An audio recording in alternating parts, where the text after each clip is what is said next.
Well, hello and welcome to the Venue Success Podcast. I'm your host, Tirzah, and today I'm joined by the amazing Aleah Chilleen, and I'm so excited to have you here. It's super, super exciting. This is episode 2 of our brand new podcast, and I knew from the very beginning that Aleah was going to be the first person I had on.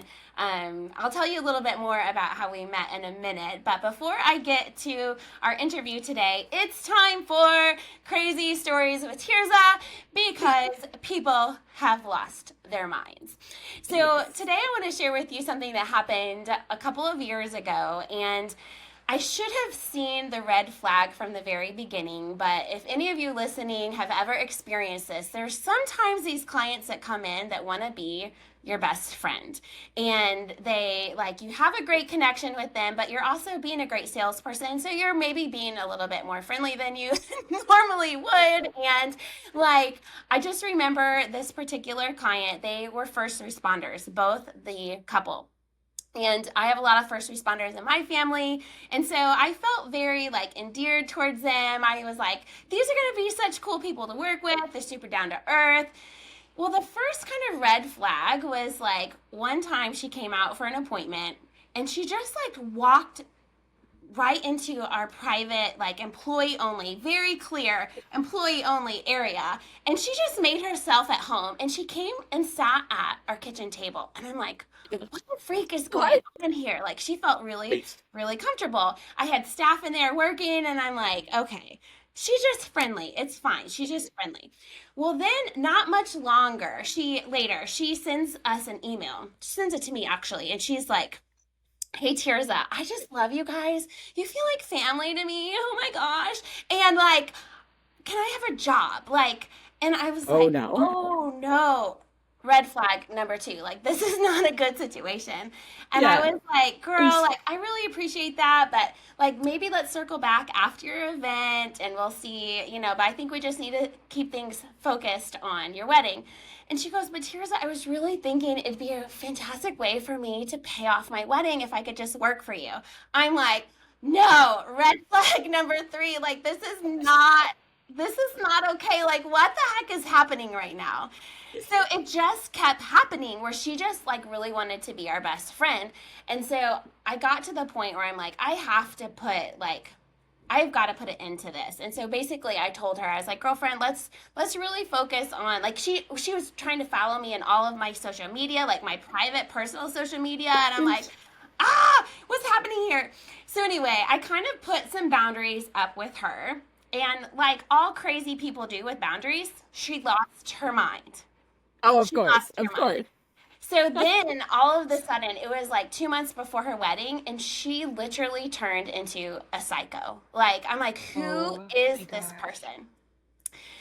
Well, fast forward, get to the wedding, and I am pins and needles. All of my staff are super stressed out because she's turned into a totally crazy person. So I was leaving for the day. I was in jeans and a cutesy cardigan or whatever, and I came out to the bar to say bye, and I hope that the event goes well, all this stuff. I only tell you this because I got reamed about my outfit in a review later. Someone totally ripped on what I was wearing. I'm like, dude, I wasn't even, what, anyway, I digress.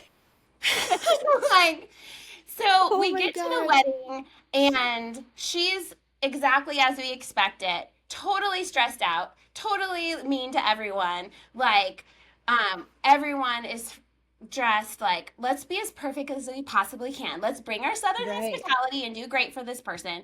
So anyway, I get a text message. I'm literally in bed. My bartender. Oh my gosh, Tirzah. Oh my gosh. People are doing cocaine. And they're coming to the bar and they're telling me that they're doing cocaine at this wedding. I'm like, what is even happening here? And I was like, okay, well, just try to catch them in the act, I guess. I don't know what to tell you. I wouldn't know what to do either. I would have no idea. I would be like, tell them not to? What do you do in that situation? Can you do that at home, please? Or you not at parking lot? Go away. Don't do it in here. I don't know. So I'm thinking, Well, that's the worst that could possibly happen, right? Like, it's going to be Yeah. fine. Well, then, like 30 minutes later, I Oh get another God. phone call from the wedding coordinator. Tirzah, the toilets have stopped working. I'm like, what do you mean the toilets have stopped working? They won't flush. Like, we don't know what's going on. They won't flush. And I'm like, oh, we have a serious problem on our hands. We have 150 people in our barn. The toilets won't flush. What the freak is going on? So my husband and I throw on our clothes, run over to the venue, and he pulls off the lid of our, like, whatever you call it, our sump Right. pump or whatever. And he's like, Tirzah, we have a problem here. And I'm like, what do you mean? He has his head all the way in there. So Oh. leave the details, but let's just say we were scooping some stuff Yeah.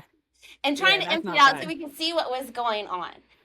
Well, What's funny though is every venue owner knows exactly what you're talking about. Like you don't even have to describe it. We've all had to deal with poopy situations like oh, that before. oh, So so bad. So, and I wish that that was the so only time gross. we've ever had to have our head in that stuff, Yeah. but whatever. But the first time ever that we've had this particular object that we found.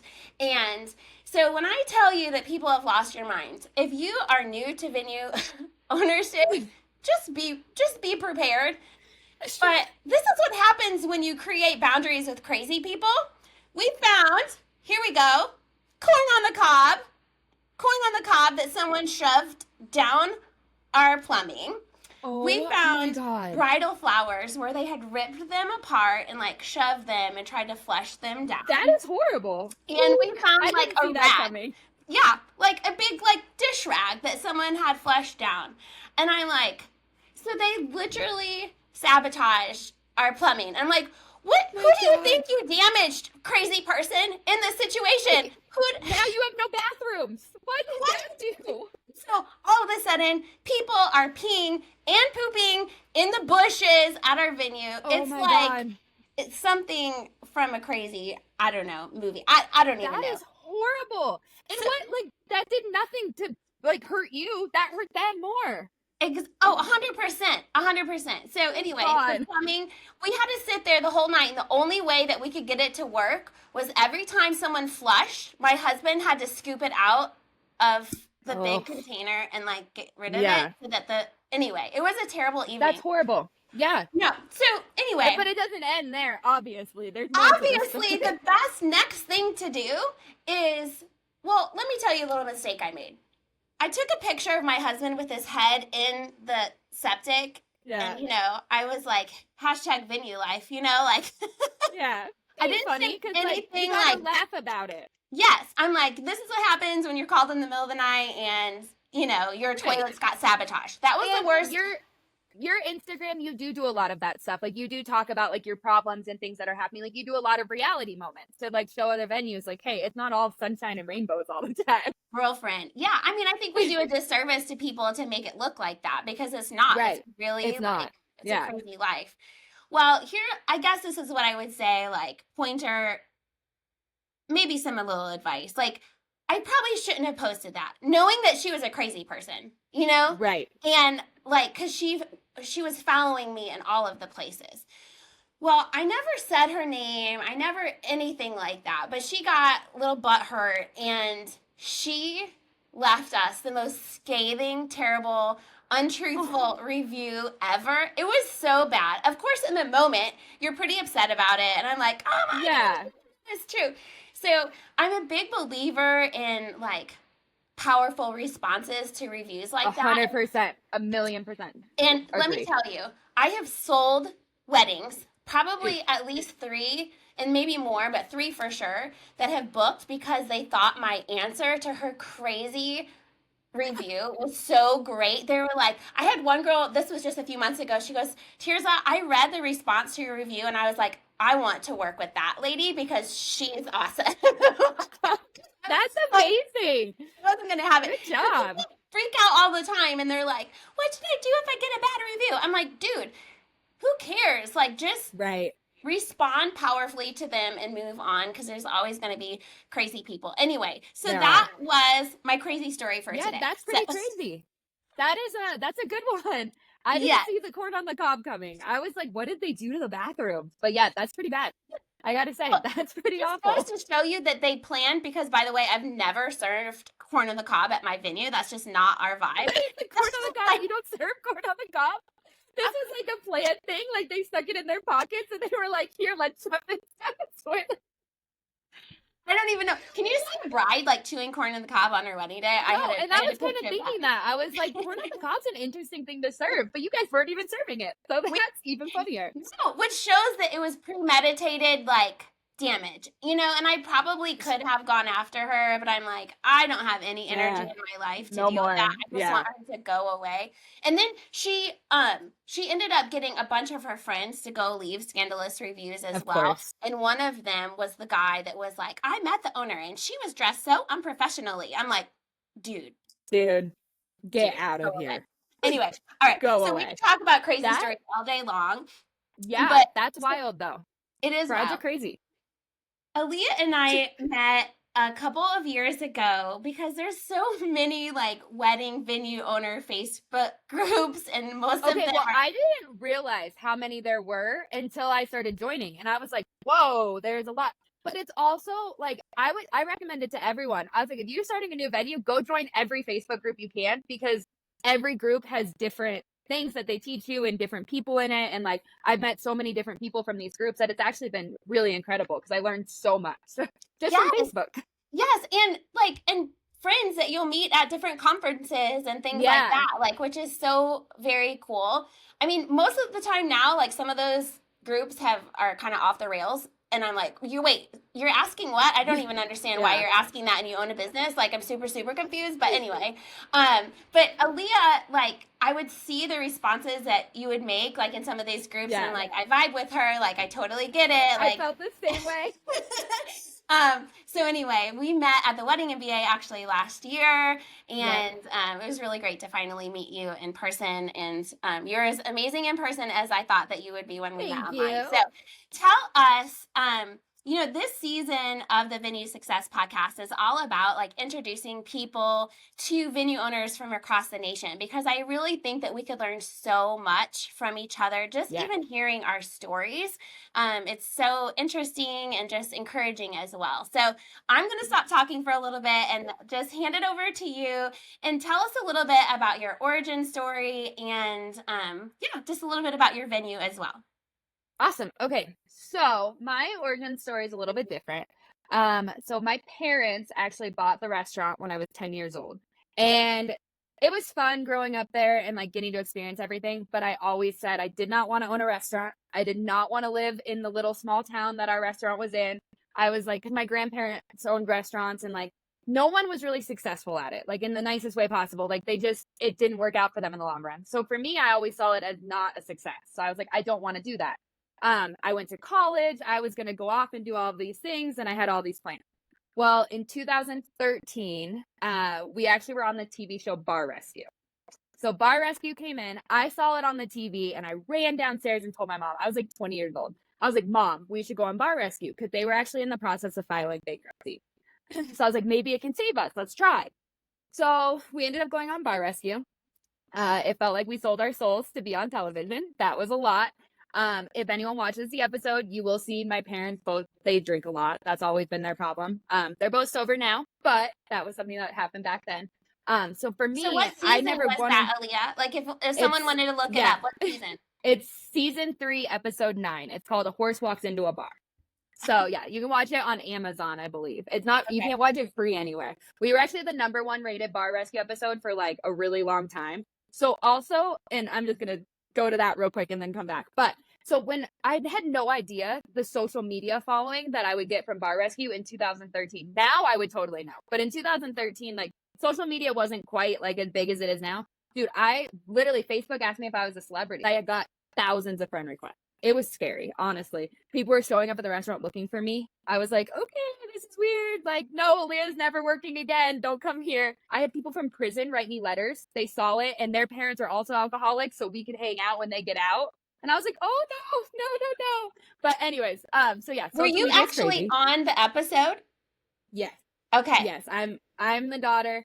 I will say Bar Rescue did an amazing job of portraying me. And like that sounds really cocky, but like they showed who I am as a person. Like That's I was awesome. obviously very young at the time, but so that's where it gets kind of crazy. So my parents still had to file bankruptcy. They weren't able to save the restaurant even after bar rescue. So they ended up finding investors to come in and buy the restaurant out of bankruptcy. Well, the investors knew, they were friends of my family. They knew my parents were never going to succeed. They knew my parents were going to fail again, that drinking will always be a problem for them. Like it just won't work. So they saw bar rescue and they were like, well, if Aleah wants to buy it, we'd sell it to her, but we won't sell it back to you guys. And I was like 21 years old. I was like, I don't want to buy a restaurant. I was like, I have no. Well, shortly after, like right in that time, somebody had came to me and said, I want to get married. We had like this outdoor dirt area, and I'll have to send you pictures because it's crazy. So we had this outdoor dirt area with like a falling down pavilion, a falling down bar, and a really crappy stage. And this lady comes to me, she's like, I want to get married out there. And I was like, what? Why? That's horrible. Maybe if we had grass and a waterfall and a new fence, like then maybe. And then I started looking at it and I was like, well, we could plant grass. We could put a waterfall in. So we spent a lot of time on Pinterest getting ideas of how to do this. We literally were out there. We went out in the desert and found rocks, red rocks. And then we made this like rock waterfall out of like, we had never made a waterfall in our lives. Made this waterfall. We planted sod. We put the sprinklers in. Then I was like, well, now we need pavers. So we learned how to lay pavers. Then I was like, well, the bar needs to be rebuilt. So we rebuilt the bar. Like, it's just like one step at a time. But so it started, I was bartending full time. I was going to school. I was trying to start this, like, do weddings on the side as something fun to do. It wasn't like, oh, I'm going to make this a career. Mhm. And it just blew up from there. And it started like had every Saturday booked. And I was like, okay, this is cool. And then I started booking every Friday. And then Sunday started booking. And then it got to the point where Thursday started booking and Monday started booking. I was like, oh my God. I was like, I can't bartend anymore while I'm trying to do these weddings and stuff. So then How old were you at this time? at this point, I was 20. I was Girl. 21. Oh, and Oh then my I got God. pregnant. I was trying. And then I got pregnant. I had my daughter. So I actually met our photographer that we still use to this day. She was shooting a wedding. I was 8 months pregnant. And I was like, let me see your wedding photos. I was like, and can you do a maternity shoot for me? Because I was like, I'm looking for a photographer full time for my venue, but I want to work with you to see how you are. So she actually did my maternity photos, and now she's done every birthday party, everything for my daughter's sons. But it was so cool. So it just kind of grew from there. In 2016 is when I actually bought the restaurant. So 3 years. At this point, the weddings had taken off. I was like, no, I have to save the restaurant. I have no choice. Like, I have brides. I can't do this to my brides. Like, I had my daughter. I was like this, and I liked my job. I was like, I love doing weddings. Like, I realized really quickly that the restaurant side of things, although I'm really good at running a restaurant, it doesn't do anything for me. Like, I don't get into it. I don't get passionate about it. But the minute that we started doing weddings, I was like, whoa, this is it. This is what I like to do. And then once I realized that I love renovating, like building things and like coming up with walls and like going on Pinterest and like combining this random photo with this random photo and making them match and like seeing it come to life, I was like, this is it. This is what I want to do. So that's kind of like our quick intro to the story. So my mom runs the restaurant now because I was like, dude, I can't, once the weddings took off, I was like, I can't be a full-time wedding coordinator, deal with brides 24/7, try and run the restaurant. There's just no way because we have 50 employees in the restaurant. So I'm like, there's just no way. Like, I can't do it. So she took back over that. And the cool part is in 2020 when COVID hit, it got really difficult because I was just about to hire somebody and then COVID hit. And I was like, well, I don't even know what we're going to do. I was like, I don't even know how many weddings we're going to be doing. I was like, I can't hire someone now. I was like, but at the same time, you can't work on your business if you're working in your business every day. And at this point, 100%. it was Thursday, Friday, Saturday, Sunday, every weekend. And I got to the point where I was like blocking off dates on the calendar because I didn't want to work. And I was like, that's not good. That's not good at all. I was like, but at the same time, I didn't want burnout. So I was like, what do I do here? So at the end of 2020, I put out feelers for interviews because I was like, okay, we're going to start doing weddings again. And a gal came to me who I actually grew up with. And I was like, kind of similar, like as you were with that first story. I was like, I don't know if I want to hire her. I was like, she lives in town. We've known each other. We did a talent show together when we were like 6. And like, we were up on stage singing, oh, Mickey, you're so fine. You're so fine. You blow my mind. So like, I just had all these memories with her that I was like, I don't know. So then she's like, please give me a chance. And I was like, okay, dude, I don't know what I would do without her now. Like, So what She position were literally, you hiring her for? So being I was like hiring another her wedding for coordinator? no, I was hiring her as my assistant. So the plan Got it. was she was just going to work with me all the weddings. And like, if I wanted to leave early on a Sunday, I could leave early because she was going to be there. Well, she started and she's like, dude, she had another job. She's like, if I'm quitting my other job, like I need a full-time job. And I was like, well, if you need a full-time job, I don't need to be here if you're here full-time. So she ended up taking over. I gave her free reign to hire as many staff members as she needed, as well as like she took over all bride communications, like the new brides, or the current book brides. So Yeah. once a bride books, she takes over all communications with them. She does all the tours with them. She does their estimates, like their Oh. initial estimates. Mm-hmm. So she handles all that stuff. And she literally, like, it's like every day's her wedding day. Like she gets so excited and so passionate about it that like it's just incredible. And it was so hard though, because it's my baby. Like, how do Yeah. you give up your baby? And I think the other hard part for me is like when I go to weddings, like, because I'll go see how things are going, and especially because one thing she's not good at, and she knows it, is like recording reels or videos or anything like that. Like, she just doesn't have that creative mind. So Yeah. like her videos, sometimes I'm like, girl, what do you want me to do with this? Like, I can't post this anywhere.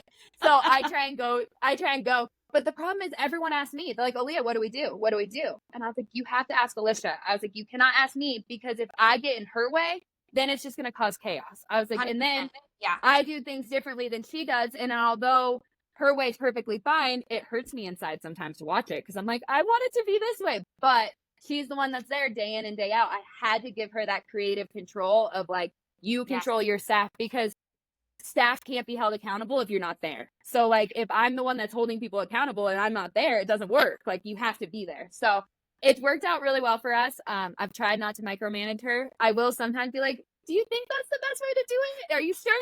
But her and I have kind of developed a pretty good relationship on like how to deal with each other. And like, we'll get those moments where we get kind of like pissy with each other, but like we both know that it's just like we're just really passionate. So like, it's okay. Like, everything's gonna be fine. So how many employees do you guys have now? So in the wedding venue, we have a cook, 2 maintenance people, and then we have about 5 like assistant coordinators, like supporting staff, and then we have her and 1 other coordinator. So like 7 or 8 people in the venue, and a couple bartenders. So I guess like 10. Who's full time of those? So we don't do any events in the summer. So it is really difficult, to keep staffing on. Luckily, we've gotten pretty lucky the last 2 years. Alicia, my coordinator, she's very much like, I want to retain all of my staff and keep them all forever. And I was like, girl, you have to understand. And I think this is hard too for people sometimes. This isn't a forever job for any of those people. It is for her, but it's not for the other people. Like, there isn't room. There's not a full-time head coordinator position for everyone. So I explained to her, I was like, you're going to have turnover. It's going to suck. And retraining these people are going to be terrible. But at the same time, what these new people bring to the table and the new things you can learn from them and like the new ideas they have, it's totally worth it. So like, yes, our younger employees one day are going to move on. They have to. I wouldn't want them to stay. Like, this isn't a full-time, like, this isn't a forever job. So like, and I try to explain that to her. And I think that's something that venue owners need to realize too, is like, the staff you're bringing in, they need to be passionate and they need to have that like drive and desire, but you have to know the chances of them sticking around forever are slim, because it's not a forever thing. There's just not enough roles. No, it's so very true. And I love what you said about giving her like creative license, but also, you're doing that so carefully because you're wanting to make sure that the person that you hire is also a great representation of your brand. And I think, a lot of people are like, how do I find someone that could actually replace me like you did, which is very hard to find that person. Oh, it's so hard. I have found that you hire based upon character and not necessarily talent, because I could teach almost anybody to like run our venue or do whatever, like, but you can't teach character. You can't, like, there's just certain things, like, obviously they have to have some talent, but the people that I have hired that have been the best employees have actually never done a wedding in their life, but they're really smart people. They're fast learners, and they respect the brand that I'm trying to create. And when I know that they're within those boundaries, like, I could trust them to have freedom inside of those boundaries. But man, talking about like retraining people, that definitely makes me have a stomach ache every time I think about Me too. I retraining know. people. It's like Honestly, starting like dating someone again, you know, and you're like, God. oh my But like gosh, like worse, way worse. Like it's like awful because then you're like, and two, for me, I hate interviewing. I'm like, I don't learn anything from someone in an interview. Like I can ask you a million questions and you can lie to me till you're blue in the face. Like I never know what's real. So for me, I'm like, let's just work a wedding. Let's see how you do. Cause I'm like, I can't judge character enough by what I see in an interview. But when I do a wedding with someone, if I notice that they saw whatever, a bottle break in the corner and they're already walking over with the broom, like I'm like, okay, you have the right skills. You have eyes in the back of your head. You know what's going on all the time. And like, I feel like that's one of the hardest parts is like some of our staff doesn't have that and they want to know why they're not getting promoted or moving up. And it's like, because you have to have that, like knowing what's going on all the time without even knowing what's going on. Like, I don't even know how to explain it, but it's like, you have to have this high level of awareness when you're working weddings because you just have to be prepared for any problems that might happen. And not a lot of people have that, I'm finding out. that is very, very true. So let me just ask you one more question, and then I Yeah. want to kind of hit on something that I have personally been watching you do at your venue. Okay. Um, in terms of renovations and the way that you have really you continue to improve upon your facility, and I love seeing some of the things that you've done, especially your mirror wall. Oh my gosh, I love your I mirror love the wall. mirror wall. I'm Although obsessed. whenever I see it, all I think of is like the amount of times you probably have to Windex that thing. So, oh my God. We'll get there. We'll get there. So I know you've already kind of touched on the fact that you have been very intentional about your work life balance and putting people in positions where they could Yeah. kind of replace you a little bit and all of that jazz. But what would you say are like some of your best tips for you're a mom, you're juggling a lot. You now have Highland cows, which we must talk Yes. about. We will Like talk about that for sure. um, you travel, you have a total passion for like seeing the world, which I love.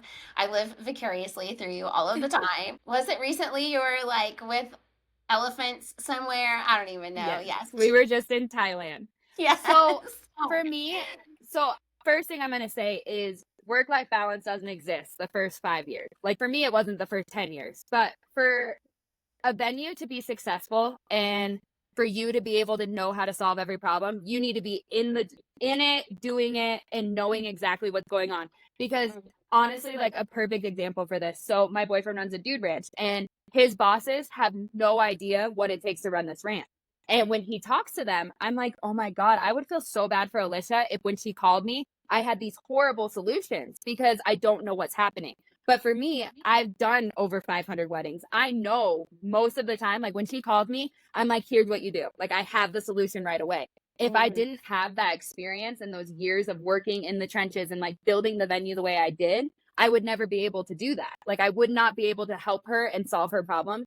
And I don't think the venue would be nearly what it is today. So I do think like just knowing in the beginning you don't have work life balance. And that's honestly one of the biggest reasons why I haven't started a second venue is because I have found now after 10 years of not having a weekend off and not seeing my daughter on the weekends and not being able to go to games or whatever, like there Yeah. was so much that I missed when she was young that I'm like, now I'm like, this is what I want to do. Like, I want that work life balance. Like, I still want to be involved in the business, but I don't want to be the day to day stuff. Like, I want to be able to do the bookkeeping and like the online stuff and like renovations and things like that. So I think as time goes on, hiring the right people and getting the right people in that you can trust, but working with them too. You can't just be like, okay, here it is, have fun. Like, there's so much that goes into making sure that you have your staff trained properly and that you know the solution. If they're calling you with problems and you have no answer, like, or if you're not available to get there, like, that's a huge problem. So I think work life balance is definitely achievable. I just think it takes a lot of time and a lot of like really putting the right people into place and people that you can trust and just like really figuring it out. It's definitely not something that happens overnight. And if I Yeah. think the biggest thing too is it doesn't feel like a lot of work if you're passionate about it. So for me, I didn't mind missing all that stuff when I was younger and like when I was just starting the venue because for me, watching those people walk down the aisle or getting to see the new renovations that I did for the first time, or like all of those little things, or getting to see when the lights went out and like you could see all my twinkle lights for the first, like all of that was so worth it for me that like it didn't feel like I was giving up anything. Like it felt like this is where I was supposed to be. And like I think that's a big, big thing is you have to have that passion. Otherwise, it's just gonna feel like work and you're gonna burn out. Like it never felt like work for me. Yeah, I love that you said that so very much because I see people that are every day in some of these groups. They're like, photographers or wedding planners, and they're like, oh, it's always been my dream to open a venue, and they've been around weddings, and they think that it's going to be some type of cash cow. And I get Right. so frustrated because I'm like, it's not. It is harder now than ever to run and market a venue. It's hard. Like, there's Yeah. so many things. I don't want to be a downer about it, but the thing is, like, so many venues that open fail. Like, Yeah. have you seen how many venues are for sale across the nation? There's And so many of many. them started right after COVID, and they're already done because Yeah. they don't have the work ethic and Yep. that tenacity to do what you have to do. And maybe they think that they're passionate about it, but they've never done weddings before. They don't even know if Right. they're passionate about it or not, right? Yeah. And people that think that there is freedom when you own a wedding venue, and they think that they just don't have a realistic expectation. I tell people Well, all the time, there's no freedom. There's no day off. Like, when you own a yeah. business, like, you're always going to have to be the one to, like, for the most part, put your head in the septic tank, right? Like, Yeah. if an emergency Right. happens, like, you're going to be the one. However, there is flexibility, right? And that's what I tell people all the time. There's not necessarily freedom, but there is flexibility.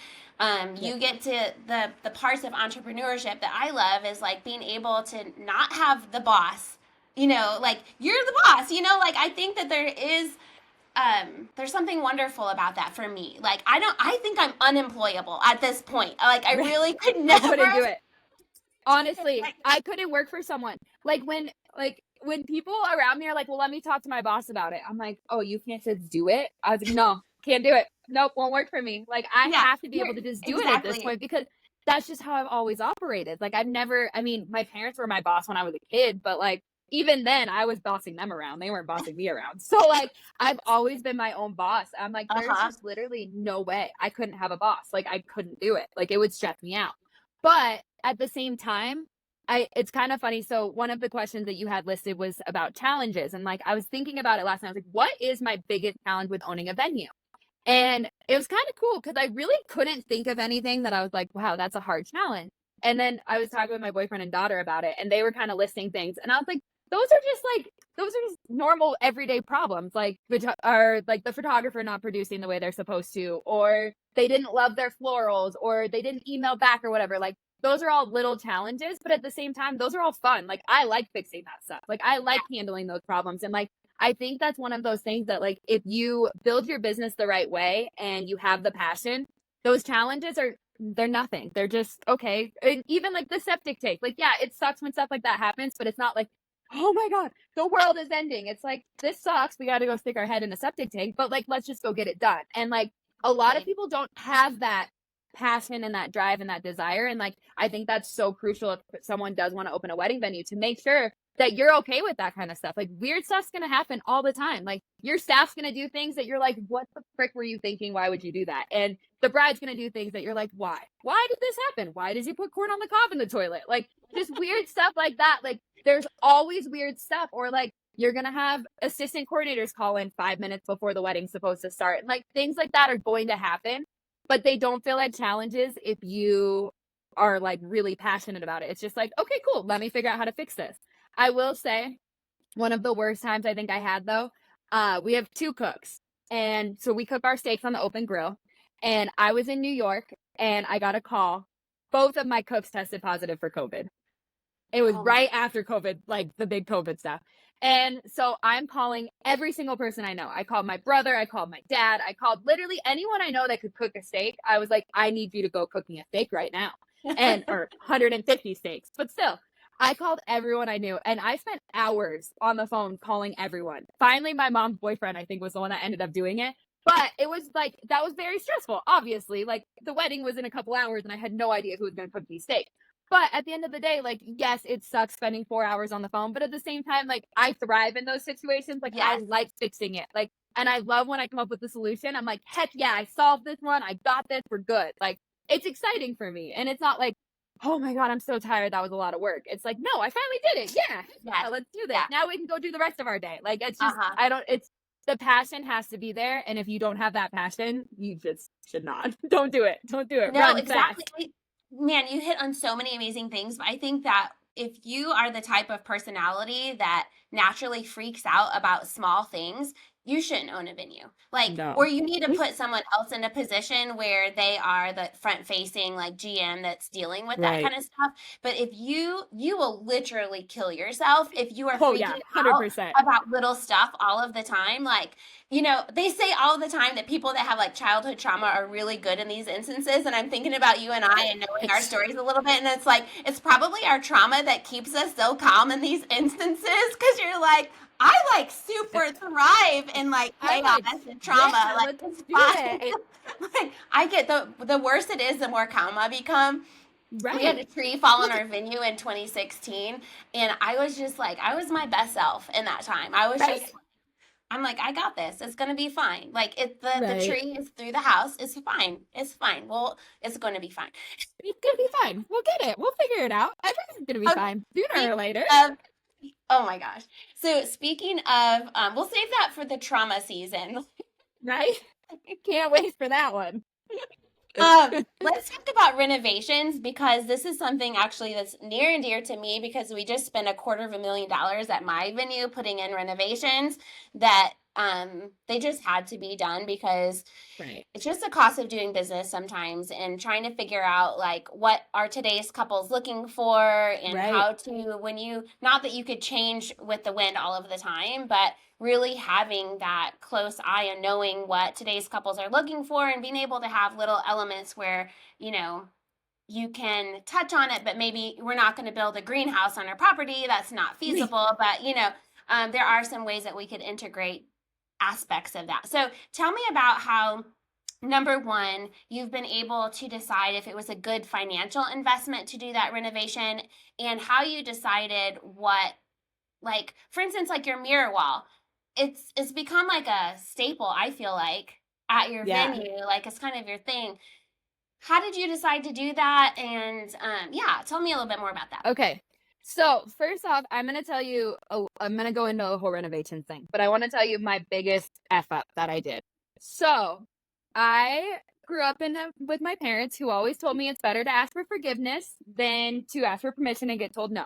So as we were building the venue, my dad's like, "You don't need to get permits. You're fine." And I was like, "Are you sure? Like we're putting a bathroom in." He's like, "Yeah, you're fine." And I was Oh like, "Okay." no. Well, Yavapai County. Okay, of course, everything comes in waves with me. Whenever one bad thing happens, it just like towers on. So we had a big family thing happen. We had a tragedy happen in our family. I get a call. It's November, middle of wedding season. I get a call from Yavapai County, and they said, "We have decided you no longer have your special use permit. You cannot host any more weddings." And I was like, "What?" I was like, "I have 20 more weddings scheduled in November alone. What are you talking about?" Like, "Nope, can't schedule any more weddings or can't do any more weddings." And I was like, "With all due respect, I'm not canceling my weddings." I was like, "Can you explain to me what's going on here?" And they're like, "You failed to respond to something," which I've been responding the whole time. And I was like, "Okay." So finally, I got it solved. I ended up having to go in front of the board of supervisors, and I did get in trouble because I did do things without permits. The venue itself got grandfathered in for special use permits, but I think that's so crucial to talk about because people Hmm. need to understand you can't just, even a restaurant, I couldn't just start doing weddings. And I wasn't aware of that. Like, I didn't know I needed like a specific wedding venue special use permit. Yeah. I Hmm. was under the impression that we were hosting events, and this place had been hosting events for the last, I mean, the restaurant was built in the 60s and it's been doing events since the 60s. So I never really thought about that. Hmm. So I ended up having to go in front of the board of supervisors. It was the scariest time of my life. I had hundreds of weddings scheduled. This was only 2 years ago. So this was Oh very my God. recent. I have not talked about it much because it was in the moment. I was like, what is going to happen? Now I've learned it's happened to a lot of venues, and Yes. venues need to be very careful with that. But so they ended up granting me 10 years to get everything up to code, and they gave me my special use permit for life. So I'm good on that stuff.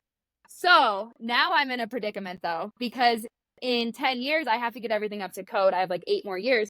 8 years from now, everything's going to be different. I'm going to want to rebuild the bridal suite by then. I'm probably going to want to rebuild the bathrooms by then. So I've been in this like kind of tough situation right now where I'm like, do I just wait until year 9 and then do everything, or do I do it slowly? Like, so I'm kind of in the process right now of figuring that stuff out. I've been meeting with the county a lot, but so first off, get permits, do it right. Don't try and be sketchy. It doesn't work out for you. Eventually you will get caught. But so for renovations and stuff, I spend a lot of time on Pinterest. So what I will do is I will look on Pinterest. I'll just type in like weddings or whatever, and I'll just see what all the trends are. Well, mirrors have become very trendy. Like that's just something people have been doing a lot. So I started looking at like different mirror wall ideas, and we were actually in Austin. I think, yeah, we were in Austin for a wedding. And we walked into like an IKEA or something like that. And I saw the wall. They had like a big, large mirror on the wall with the metal in front of it. And I was like, oh my God, that's it right there. That's what I want to build at the venue. So I took a picture of that, and then I use Snapchat to like pull that picture and put it on the wall so I can like look at it and see what it's gonna look like. That it's hilarious. It looks nothing like what it's gonna look like now. And I was like showing everyone this picture, and they're like, that is horrible. Please do not put a mirror wall outside. I was like, no, you guys just don't see it yet. Like the way the bride's gonna walk out of the chapel, like you'll be able to see her in the mirror, and and like I had it all in my head. Like I knew it would work. And so to build the mirror wall was going to be like $3,000. So I was like, well, I don't want to start there. I was like, so I physically myself, I built like a wood one, and I used Amazon sticky mirrors, and I put it up. And I was like, I love it. I was like, except for it makes me look like I'm in a fun house. So I was like, I don't love that part. Like it like literally was like a fun house mirror.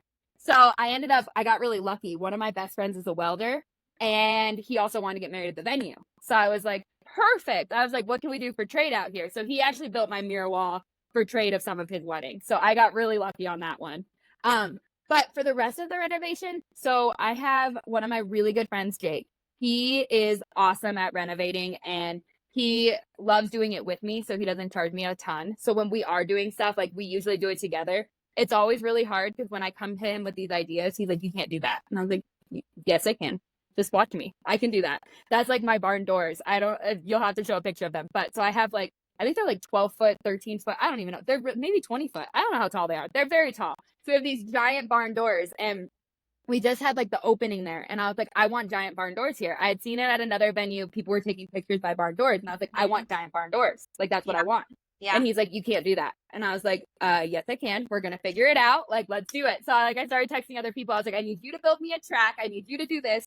And now we have giant barn doors, and it worked out. I think the hardest part with me, though, with my renovations is I kind of keep changing the vibe of the venue. And I always get so worried when I change the vibe of the venue, because we started out very cowboy, very rustic, very Western, barn feel.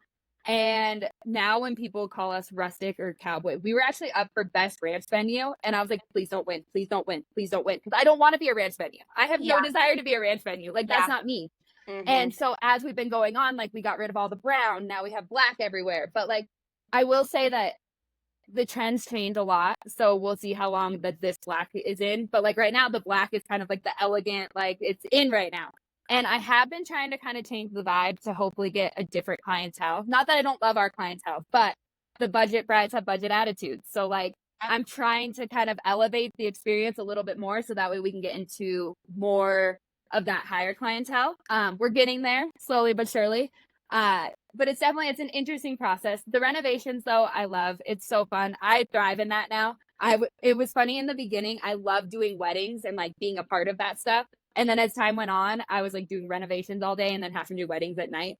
I'm really bad. I will start a renovation project on Monday knowing that we have a wedding on Thursday, because it's kind of more fun that way. It's like, we got to get it done. We got to get it done. And like, it's terrible. My staff hates when I do it. But once I get an idea in my head, I'm like, we have to do this right now. Oh my gosh. I will say I'm not always the best at like budgeting it out and figuring out like, is this going to be worth it in the long run? For me, it's worth it for me to see the pictures. And like, I also spend a lot of time going through my galleries, and then I can see what looks good in photos, what doesn't look good in photos, because it really doesn't matter what it looks like in person. It matters what it looks like in the photos. Like, that's what people really care about. Yeah. So I spent a lot of time going through the galleries and looking like, okay, how did the mirror wall look in this picture? Do we need to change anything? Like, oh, the gravel looks terrible over here. Let's put pavers everywhere. Like, just little things like that. I spent a lot of time like looking at that stuff. I am trying to kind of, normally summers when I like really do a lot of renovations because we're closed. I'm trying to take it easy this year and not do too many, just because I have been doing a lot of changes. And unfortunately, I really want to do a brick wall instead of a wood wall. And I don't know if my brides would be on board for it yet. Yeah. So I need to wait a little bit, because it is brides. Although I will say, I always worry whenever I plant a new tree or I paint something or like I do something different. I'm like, okay, are the brides going to be okay with this? They never notice. Even the ones that have been there 17 times, they never notice. Yeah. you don't see this tree? This tree wasn't here at your rehearsal 3 days ago, but it's here now. I'll just say, just wrap a bow on this whole renovation thing a little bit, but we could talk about this forever. Sometimes you're looking at what people are saying. Like, I follow a lot of the pages that are like North Carolina brides, or our specific, we're in Charlotte, there's a Charlotte wedding connection or whatever, and seeing what people are saying. One day I'm like, I feel like everyone is saying, hey, give me your venue ideas, but no barns. And I'm like, I just keep seeing this over and over and over. Like, what's going on? I sat there one day for like an hour and screenshot over 30, and within, it was like maybe a year of time, 30 different posts by people saying like, hey, we're looking for a venue, no barns please, like in capital. And I still have them on my phone, and I'm like, what do I do when I am a barn venue and everyone is saying no barns please? Because we're not a rustic venue. Like, it looks like a barn, but when you go inside of it, it is absolutely beautiful. It was built as a wedding venue. But we built our venue, our barn venue, in a time when barn venues were kind of just becoming a thing. Like, that was back when burlap was like all of the rave, you know? Yeah. And so Thank ours God that's gone now, by the way. I'm thank so God. glad burlap's gone. I did not love burlap. Every once in a while, we'll get a bride bring burlap in. I'm like, don't you know this is out? This is out. We don't do burlap anymore. We don't do the burlap wrapped around the mason jars. We don't do that anymore. Right?